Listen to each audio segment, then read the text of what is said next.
In a world where appearances often mean everything, Chantel Row crafted a life that many envied. She rose from humble beginnings in Jacksonville, Florida, with an unshakable determination to succeed. She worked hard, dreamed big, and built an image of success and luxury that everyone around her admired. But behind the carefully curated social media posts, the perfect photos of beach vacations, and the designer clothes, a secret was festering. A secret that would unravel everything she had worked so hard to create. Chantel's life, as the world saw it, was picture perfect. She married the man of her dreams, had a wedding that could have graced the cover of magazines, and lived in a house that screamed wealth. But the reality was far darker. Her financial struggles, her emotional manipulations, and the lies she had buried deep within her heart were all about to surface in the most devastating way possible. This is the true crime story of Chantel Row, a woman who sought love in a world built on deceit, and whose search for happiness led to her tragic and untimely death. In this video we will explore the betrayal, the lies, and the dangerous cost of putting up a facade in a world that thrives on appearances. Chantel was born on July 8, 1975 in Jacksonville, Florida. She grew up in a modest home with her mother, Claudine, who worked as a janitor, and her father, Charles, who drifted in and out of their lives. The family struggled to make ends meet, but Chantel never let that define her. From a young age, she learned how to take care of her siblings, stretch a dollar, and hide the true extent of their financial hardships. Her determination to escape her circumstances was evident early on. By the time she was 9, she was already looking after her family and ensuring that they never went without. While other children played outside, Chantel spent her days reading books and focusing on her studies. She was determined to succeed, knowing that education was her ticket out of poverty. She graduated from Rabble High School in the top 10% of her class, and after encouragement from her guidance counselor, she applied for dozens of scholarships. She eventually earned a spot at Florida A&M University, where she studied business and marketing. Despite working part-time jobs and sending half of her tips back home, Chantel maintained a stellar academic record and made the dean's list every semester. She had big dreams of success. Her goal was to ensure that her mother would never have to scrub someone else's floor again. But as Chantel worked tirelessly to build a future, she began to realize something. Appearances were everything. Success wasn't just about making money, it was about showing the world that you had it all together, no matter the cost. During her junior year at university, Chantel met Devin Monroe, a pre-med student with kind eyes and a gentle smile. Unlike many of the men she had encountered, Devin was quiet, attentive, and genuinely cared about her. They dated for 2 years before marrying in a small, intimate ceremony in Tallahassee. Their wedding, while not extravagant, was everything Chantel had dreamed of. A simple affair with white lilies, close friends, and a cake made by her aunt. After graduation, they moved back to Jacksonville, where Devin took a job as an EMT and Chantel started working in property management. They bought a modest 2-bedroom house on the north side of the city, painted the kitchen yellow, and started trying for a baby. The future seemed bright. But in the blink of an eye, everything changed. In October, just 3 years into their marriage, Devin was killed in a car accident. A truck ran a red light and collided with his ambulance, taking his life instantly. Chantel was only 28 years old, a widow, and alone in a house that still had his sneakers by the door. The next year was a blur. Insurance money came and went, and Chantel found herself drowning in grief.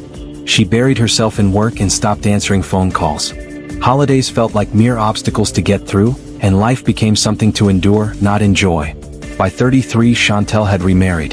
This time, it was to Gregory Townsend, a corporate lawyer from Atlanta who she met at a real estate seminar. Gregory was everything Devin wasn't: sharp-edged, clean-cut, and deeply ambitious.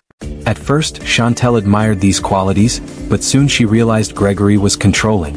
He would make subtle comments about her laugh being too loud, suggest she dress more conservatively, and dictate where she could go and who she could talk to. After 5 years, Chantel finally had enough. She filed for divorce, walking away with her maiden name, a leased car, and a few designer bags. But with her divorce, Chantel made a promise to herself: she would never again let a man define her. By 41, Chantel had relocated to Miami. She rented a 1-bedroom apartment in a high-rise she could barely afford and opened a boutique real estate agency. This time she was starting over.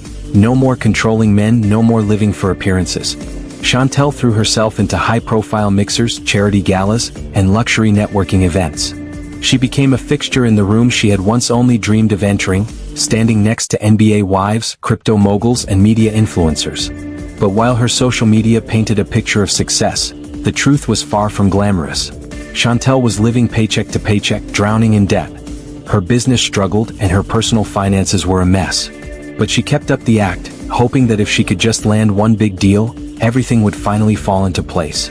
She believed if she could keep the facade intact, someone would notice the version of her that she was trying to become, and maybe, just maybe, they would love her for it. And then Malik Jennings walked into her life. Malik was young, confident, and exactly the kind of man Chantel had been searching for. He was everything she wanted, or so it seemed. A personal trainer with a sharp physique, Malik knew how to charm a room and make people feel seen. When they met at a high-end networking event in Miami, the connection was immediate. They exchanged numbers, talked about their ambitions, and soon they were inseparable. But what Malik didn't know was that Chantel had already started building a life on borrowed money and empty promises. Her Instagram posts were full of luxury vacations and perfect photos, but behind the scenes she was struggling to make ends meet. Still, she thought that maybe, just maybe, Malik could be her way out, her ticket to the stable, successful life she had always wanted. As their relationship progressed, Malik became more intrigued by Chantel's lifestyle. He was impressed by the luxury, the confidence, and the effortless way she moved through the world. But Malik wasn't a fool. He had been on the streets long enough to know when something didn't add up. Chantel's financial situation didn't match the image she projected. The expensive dinners, the trips, the designer clothes, they were all bought on credit, a life built on illusion. Still, Malik didn't question it, at first. He thought the lifestyle was real and he was eager to be part of it. But as they planned their wedding and went on their honeymoon, cracks began to show. Malik started noticing things. Chantel's hesitation to spend money. The way she would check her bank account with a nervous glance. He started seeing the signs that something wasn't right. On their honeymoon in the Bahamas, truth finally came to light. Chantel, overwhelmed by the weight of her lies, confessed to Malik that everything, her wedding, her car, even the honeymoon, was paid for with credit. Her business was struggling, and her personal life was teetering on the edge of financial ruin. She admitted that she had been trying to keep up the illusion of wealth, but the truth had caught up to her. Malik's response was cold. Betrayed, he began to unravel. In a fit of rage, he accused her of lying to him, of using him as a pawn in her game of appearances. The confrontation escalated quickly, and before the night was over, Malik snapped. The argument turned violent, and Chantel's life was tragically cut short. When Chantel Row's body was discovered on the marble courtyard of the luxury resort, the Bahamas police immediately launched an investigation. Malik Jennings was the last person seen with her. He was found in their honeymoon suite, disheveled and shaken, with scratch marks on his arm and a history of disturbing search queries on the resort's Wi-Fi. But despite these damning pieces of evidence, Malik maintained that Chantel had slipped, that the fall was an accident. But detectives weren't buying it. They combed through the suite, finding shattered wine glasses near the balcony door and a toppled lamp. There was no sign of forced entry, no third person. Just Malik and Chantel, alone together in a room filled with tension, rage, and betrayal. The story Malik was telling didn't match the physical evidence. Forensic experts found traces of Chantel's blood on the railing, leading them to believe she had been thrown from the balcony. In the days that followed, as news outlets picked up the story, investigators began to uncover the lies that had led to this moment. Chantel's financial records were a disaster. Maxed out credit cards, personal loans in default, and a business loan for $68,000 issued just weeks before the wedding. She had been living on borrowed money, trying desperately to keep up an image of wealth that wasn't real. And all the while, Malik had been watching, waiting for the perfect moment to strike. Malik's phone records and search history painted a chilling picture. He had Googled phrases like, inheritance after spouse death in Bahamas, and how to kill without leaving marks, just days before the honeymoon. One of his calls, placed 20 minutes before Chantel's death, was to a close friend back in Atlanta. In this call, Malik allegedly confessed that he felt conned by Chantel. He said, "I married a lie." This wasn't a man who had been blindsided by love. This was a man who had seen an opportunity, a chance to climb the social ladder, to gain access to wealth and status, and when that illusion shattered, he chose violence. The prosecution built a case based on the mounting evidence. Malik had married Chantel for what she could offer him: access to her image of success, her apparent wealth, and the life she portrayed on social media. But when he discovered the truth, that Chantel was living in debt and hiding her financial struggles, he saw only betrayal. His rage didn't just come from a broken heart. It came from a man who felt he had been played, a man who had invested too much in the illusion to let it slip away without consequences. The trial was nothing short of sensational. The courtroom was filled to capacity, with reporters from around the world eager to cover the shocking case. The story of the glamorous newlyweds turned tragic murder was front-page news, and the public was divided. Some felt sympathy for Malik, believing he had been emotionally overwhelmed by the revelation of Chantel's lies. Others saw him for what he truly was, a man who had been driven by greed and ambition, willing to kill to preserve the fantasy he had built in his mind. The defense argued that Malik had not intended to kill Chantel, claiming that his actions were a result of emotional collapse, of being betrayed by someone he loved and trusted. They painted him as a man who had snapped under the pressure, unable to process the devastating truth. But the prosecution was ready. They presented evidence of Malik's intentions long before the fateful night in the Bahamas. Text messages and phone calls revealed a man who had been using Chantel all along, treating her like an investment rather than a partner. He had told friends that he had millions at his fingertips, but what he didn't know was that those millions were all smoke and mirrors. The reality was that Chantel was living in debt, drowning in financial struggles, and yet still trying to maintain the image of wealth that Malik had fallen for. On December 12, Chantel's sister Valerie Row took the stand. Her testimony was emotional and gut-wrenching as she recalled the love and trust her sister had invested in Malik, believing that he was the one who would love her despite all her flaws. Valerie spoke of how Chantel had been a woman who had always given her best, even when it seemed like there was nothing left to give.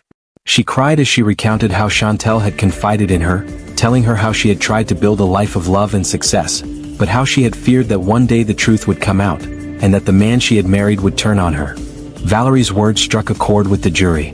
This was not just a case of financial deceit, it was a case of betrayal, manipulation, and emotional abuse. Chantel had given everything she had to Malik, only to be discarded when her illusion of success crumbled. And when Malik realized the truth, he chose to destroy the person who had given him everything. After 5 days of deliberations, the jury reached a verdict. Malik Jennings was found guilty of second-degree murder. The courtroom was silent as the judge read the verdict. Malik stood motionless, his face expressionless as the weight of the decision sank in. He was sentenced to 40 years in prison for the murder of his wife, Chantel Row. But even after the trial, the story didn't end. As Malik was escorted out of the courtroom in handcuffs, a wave of relief washed over Chantel's family. But they knew that no sentence could bring her back. No amount of justice could undo the pain, the years of deceit, and the tragic loss of a woman who had simply wanted to be loved. Chantel's story serves as a tragic reminder of the dangers of living for appearances, of building a life on lies. In the pursuit of success and love, she had hidden the truth, burying it deep beneath the surface until it was too late. And while the world may have seen a woman with everything, the reality was far